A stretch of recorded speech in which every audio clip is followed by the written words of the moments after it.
And I'd love it if you've got a Bible, if you would turn that direction. It's Luke 18. And Tony's going to hand some Bibles out, so just stick a hand in the air and he will send one your direction. It's page 1052 in the church Bibles, 1052.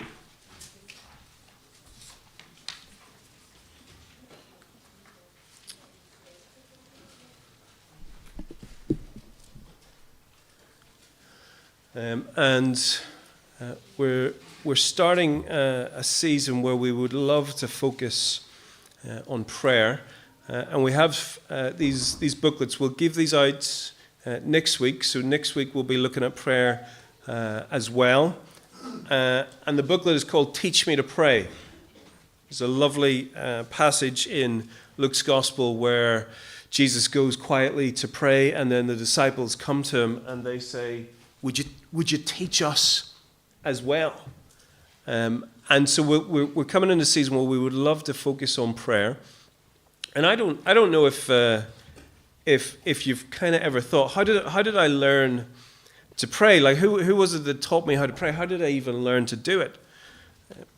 When I was growing up, we didn't particularly go to church. I came to Christ as I left Ireland to go and train to be a teacher in England.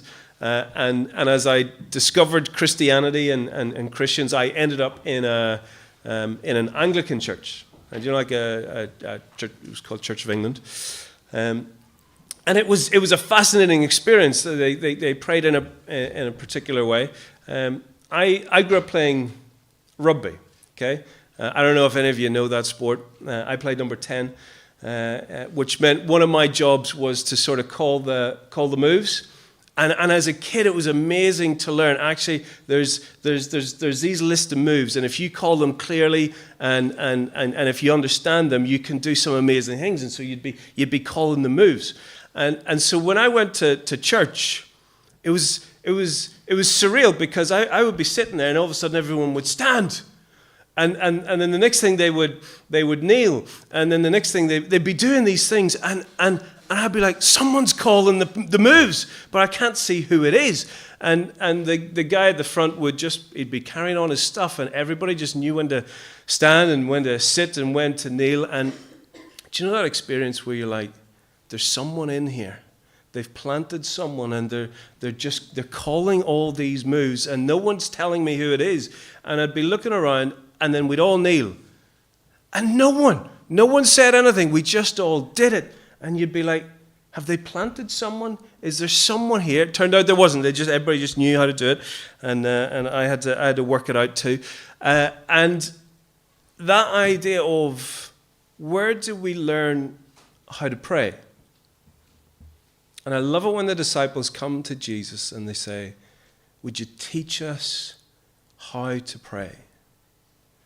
And so this week and next week we'll be looking at this idea to launch a time of prayer for us. Next week we'll give out the booklets that help walk us through some of the prayers that we see in Scripture.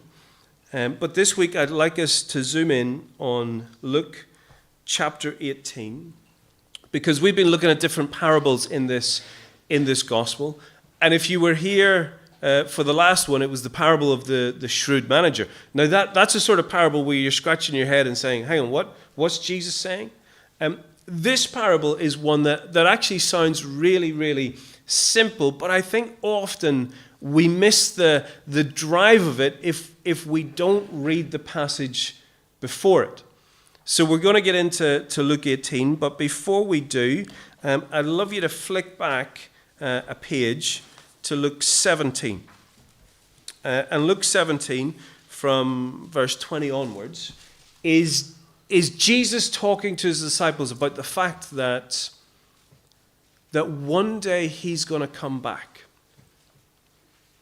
And he's going to fix all the brokenness. He's going to call everyone to account. There's going to be a judgment day. And in that passage, Jesus is saying, I'm here now, but I will go away, but I will come back again. And pick it up at verse 22 in Luke 17. Because he's trying to prepare the disciples for what it's like when he goes away. So verse 22 of chapter 17. Then he said to the disciples, "The time is coming when you will long to see one of the days of the Son of Man, but you will not see it. Men will tell you, there he is." Okay? Now he's preparing them. There's a time coming where things will get so bad, it will be so hard, that you will be longing for the Son of Man to come back.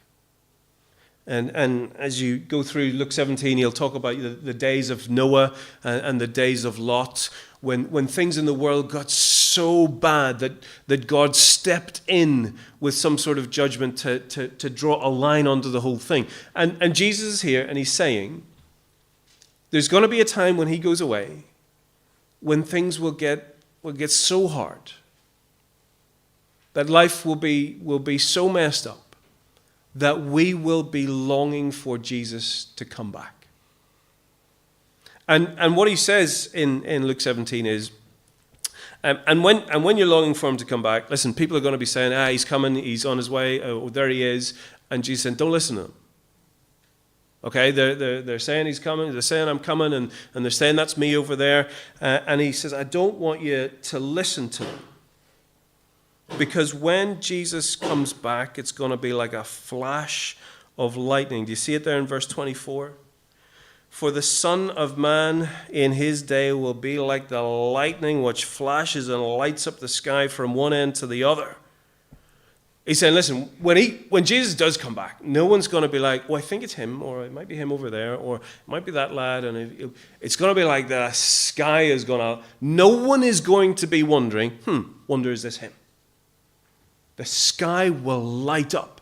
And so Jesus is saying, when times get tough and the world is a mess and it's troubled and people are saying, actually, I think that might be Jesus come back, or maybe, don't listen to him. If you have to ask the question, is that Jesus? Then it's not.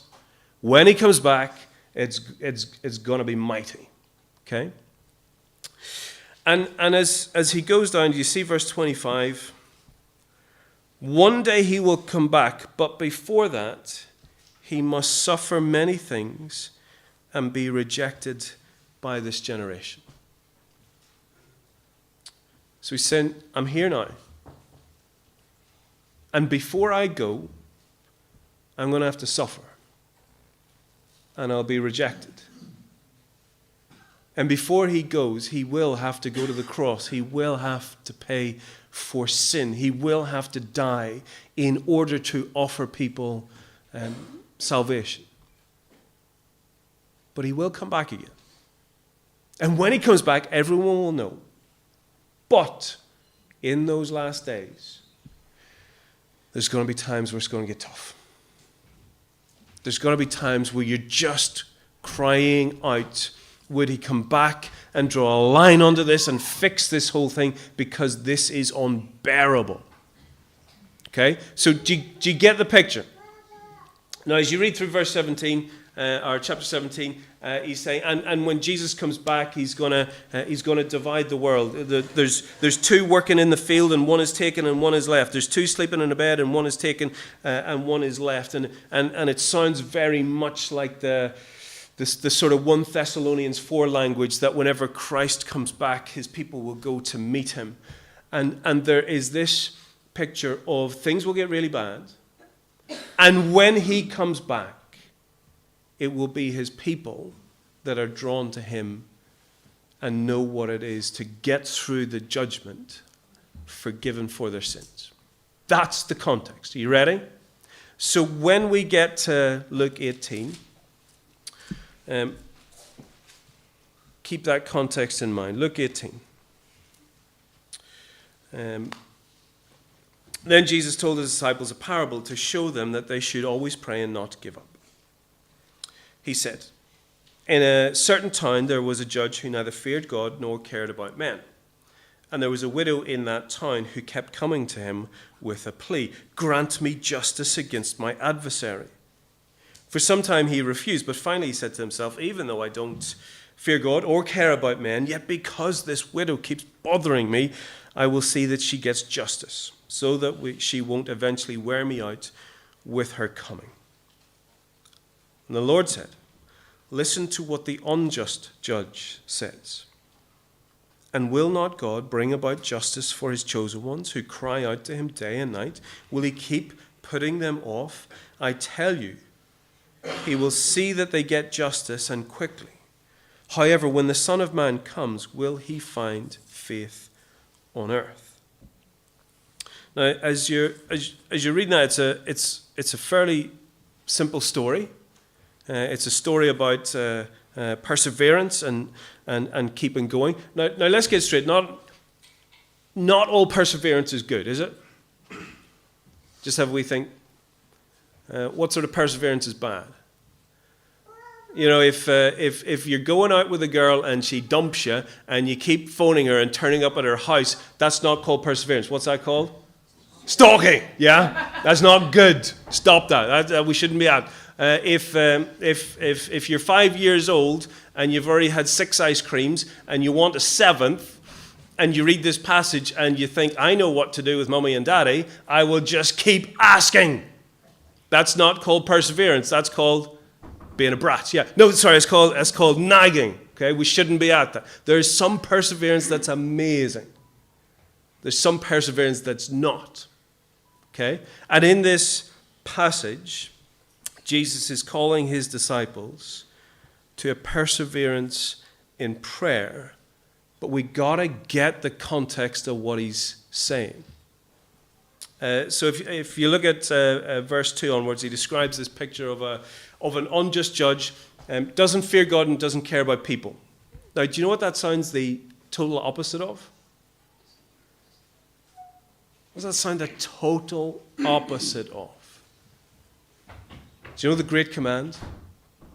Love God with all your heart, soul, mind, and strength, and love your neighbor as yourself. Well, this guy doesn't fear God or care about people. Okay, this guy does not care about justice or goodness or love or anything else. And yet this widow is coming and some sort of injustice has been done to her and she pleads for justice and he says, forget about it. Except she keeps turning up and pleading for justice. And eventually he says, fine. Because you're annoying the life, you're getting in my way, you're troubling me, and so I will grant you justice even though I don't care about justice. You get the picture? Now, here's what Jesus is not doing.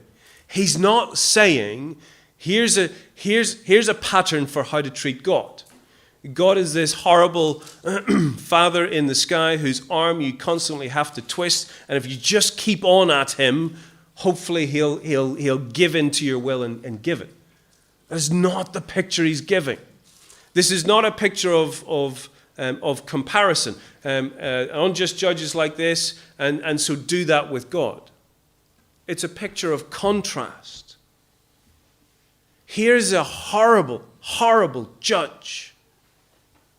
But even he gives in to justice. Your heavenly Father is not a horrible, horrible judge. And so how much more will he be longing to bring justice? So keep praying. Keep coming to him.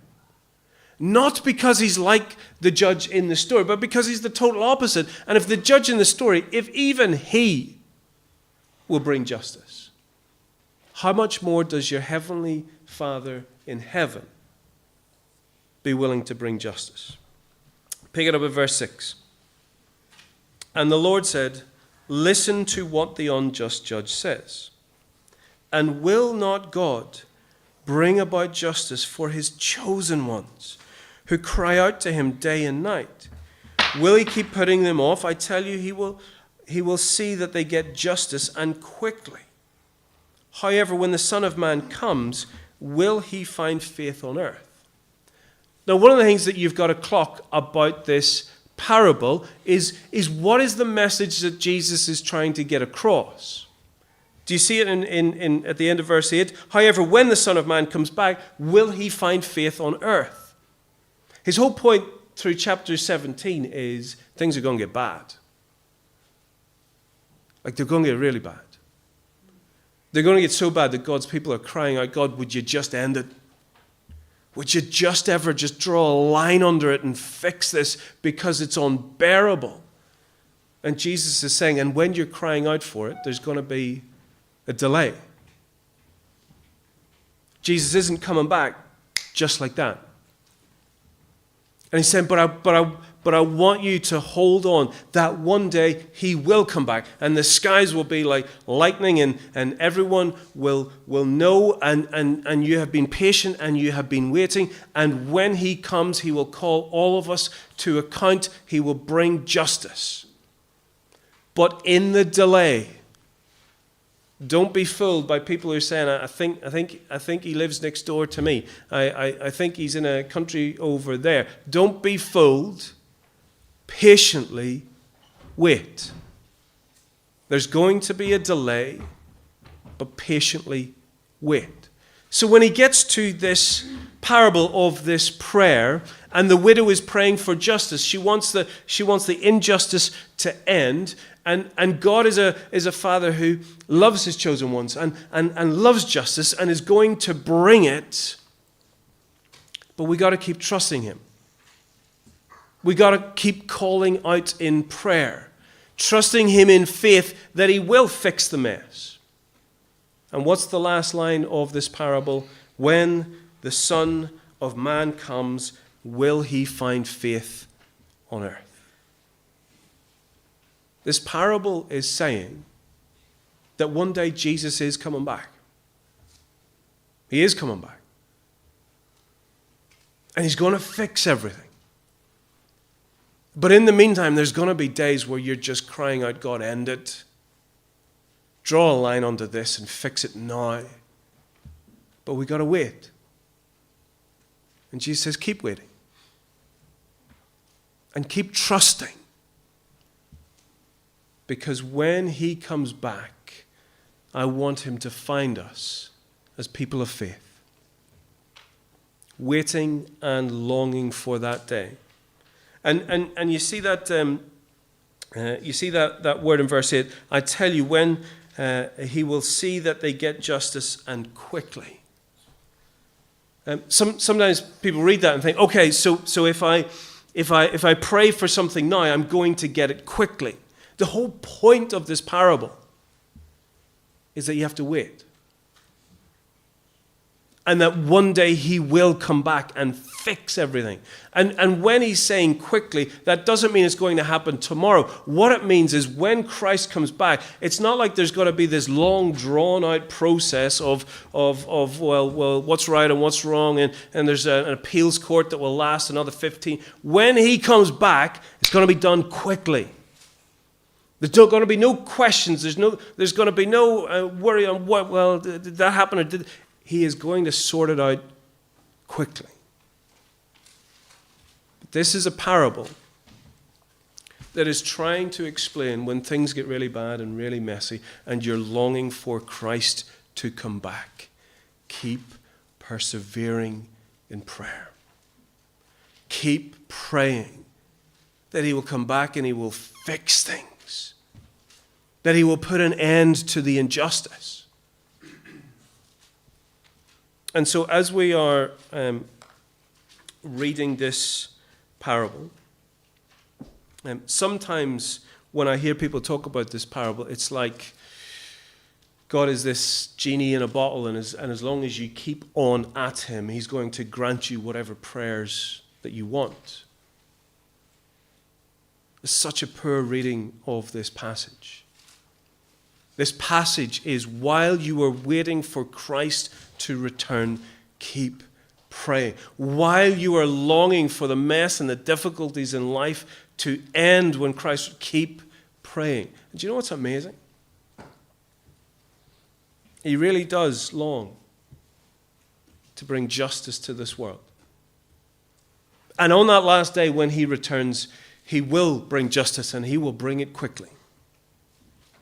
And yet there are times, even in this life, when he breaks in and he gives us a taste of it. But when he gives us a taste of it, we are not to think, super, everything's going to be fine now. The whole point of this parable is in the last days it's going to be hard. But one day he'll fix it. He'll fix it quickly. He'll fix it decisively. And when he comes back, we want to be his people that are found in faith, waiting and trusting and persisting in prayer. And yet we want to pray confidently that though we know for sure that when he comes back, everything will be fixed, we also want to pray. Isn't it amazing when you get a taste of that justice here and now? Isn't it great that whenever you get a taste of God breaking into this life here and now, and yet the whole context of the parable is, we'll have to wait. There's going to be a delay. And as we wait, I'd love you to think about the things that we're praying for. I don't know about you, sometimes I have prayed for things, and do you know what? I have seen God just move and change things. There's some things I've been praying since the day I became a Christian, and I'm still waiting. And some of those things may never be changed until Christ returns. And this passage is teaching us how to cope with the delay. And what we see in here is that we ought to be praying for justice. Now just pause for a second. Do you not find that a wee bit scary? Like, do you not? God, bring justice. Well, I don't know how I'd fare under that. God, bring justice. Give everybody what they deserve. Oh, hang on, wait, just a second. Maybe not totally. Just maybe go easy a few points. Particularly, I had a bad day over there, and just go easy. Actually, it's quite a scary thing to pray, God, come back and bring justice. Except actually, there's a way to pray that's not scary. Do you know, I want to pray for justice. Not because I think I can measure up. I know I can't. But because, do you remember in Luke 17, when he's talking about the fact that he's coming back, he also said that before he goes, he must suffer and be rejected by his generation. And our passage says, and when Jesus comes back, will he find faith in his people? And that's the key. Because the reason I long for justice is not because I think I measure up to the standard, but because I have faith in the one who did. I have faith in the one who was perfectly just and good and kind and perfect and loving, and who died on the cross in my place. And I am told that by faith I am justified in God's sight because of what he did. And so we can pray for justice confidently, not thinking that we measured up, but he measured up.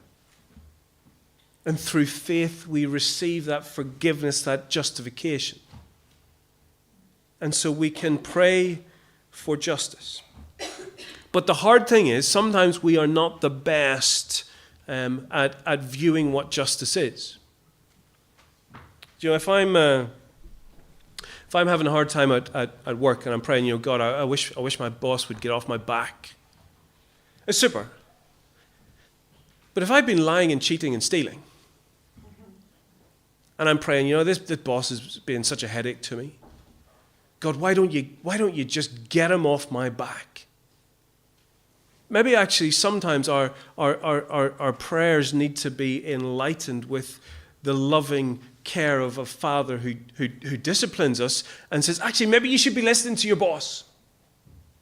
Maybe actually the whole lying, cheating, and stealing thing isn't a good old way for God's people to be. And if I'm praying, God, I want my boss to get off my back, maybe God's answer is, well, how about we deal with the lying and the cheating and the stealing first? But sometimes it's just not always knowing what our place in the story is. There's a proverb, Proverbs 18, verse 17. In a lawsuit, the first to speak seems right until someone comes forward and cross-examines. Do you know, I can convince myself when I'm in the middle of a squabble that everybody else is utterly ridiculous. Have you ever done that? Like everybody else being so unreasonable. And then someone comes and says, but hang on, Colin, didn't you? Well, yeah, I mean, fair enough, you have a good point. But actually, we are really good at genuinely convincing ourselves that we are the victim. And actually, we need God's people to be checking us and talking with us and speaking into our lives. And we can be sitting there praying, God, why don't you smite these people who are being so ridiculous and annoying? And actually, we need God's people to come and say, actually, Colin, maybe there's more to this story than you've allowed. And actually, as we wait in prayer, maybe it's an opportunity for us to be open to the counsel of others. But you know what? Sometimes we are praying for good things. Really, really good things. But they're just not part of God's plan. Do you remember Jesus in the Garden of Gethsemane? When he prayed, God, take this cup from me. Look, that was a good thing, wasn't it? It's not a bad thing for Jesus to say, I don't want to go to the cross. I don't want to die under the wrath of my Father. I don't want to be forsaken by it. That's a good thing, isn't it? And yet God the Father says, though that it is a good thing to pray for,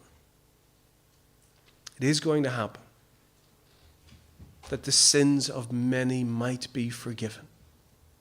And that gorgeous moment where Jesus knows his Father so well that he says, yet not my will, but yours be done. Jesus is praying for a real good thing. But he trusts his Father's wisdom, that the Father has a good plan, even if that means him going to the cross. And sometimes we can be praying for a good thing, and maybe it is part of the plan, but it's just not the time. Do you remember when Lazarus has died and they go to Jesus and they say, will you or he's sick, and they're calling Jesus, and Jesus waits a while. And Lazarus is well dead by the time that he gets there. And then Jesus gloriously raises him from the dead. But they had to wait. I don't know all the things that you're praying for.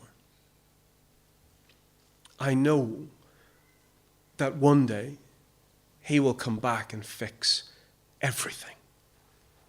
He will call everyone to account. There will be a judgment. And those who will measure up are not those who stand up straight and tidy themselves up, but those who are not just in themselves, but have been justified because Jesus has died for their sins. I know that on that day he's going to fix it all. Between now and then, I know there's going to be days where we are crying out, Lord, I just can't take any more. I don't know when he will break in and give us a taste of justice. I don't know. But I know that one day he will come back and do it quickly. And in the meantime, Jesus says, be patient and persist. Not like a stalking boyfriend, not like a nagging 5-year-old. Like a child who knows what it is to entrust themselves to a Father who is good, powerful, and wise. A Father that we can entrust ourselves to. Whether we get a taste of justice now, or whether we get the promise that one day, when he comes back, he's going to fix the whole mess. However, when the Son of Man comes, will he find faith on earth? Can I pray for that faith and that persistence and patience and trust for each of us? Let me pray.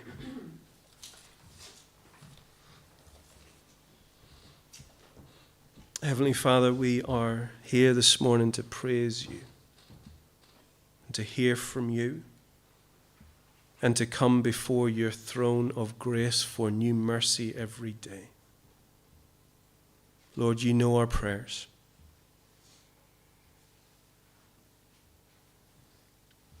You know our hurts and our pains. You know the things that weigh on us like a weight on our shoulder. Father, give us faith, persistence, patience. Give us such a glimpse of your goodness and power and wisdom, Lord, that we know we can entrust ourselves to you. And Father, whether we get a taste of justice or whether we get the promise of quick and speedy justice to come on that day, Lord, help us to remember that we can only stand in your presence because of grace, because of your compassion, because of what Christ has done for us on the cross. Father, we have entrusted our souls to you. Help us to entrust our lives and our prayers. Father, strengthen our faith. Draw us afresh to your Son.